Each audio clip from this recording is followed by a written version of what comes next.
अल्लाह ही अपने बंदों में से जिसके लिए चाहता है रोजी फराख कर देता है और जिसके लिए चाहता है तंग कर देता है। बेशक अल्लाह हर चीज से वाकिफ है। और अगर तुम इनसे पूछो कि आसमान से पानी किसने बरसाया, फिर उससे जमीन को उसके मरने के बाद किसने जिंदा किया, तो कह देंगे कि अल्लाह ने। कह दो कि अल्लाह का शुक्र है, लेकिन उनमें अक्सर नहीं समझते। और ये दुनिया की जिंदगी तो सिर्फ खेल और तमाशा है, और हमेशा की जिंदगी का मकाम तो आखिरत का घर है। काश ये लोग समझते। फिर जब ये कश्ती में सवार होते हैं तो अल्लाह को पुकारते, खालिस करते हुए उसी के लिए इताअत को।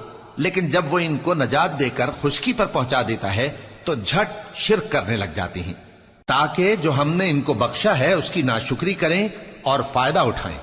सो खैर अनकरीब इनको मालूम हो जाएगा। क्या इन्होंने नहीं देखा कि हमने हरम को मकाम अमन बना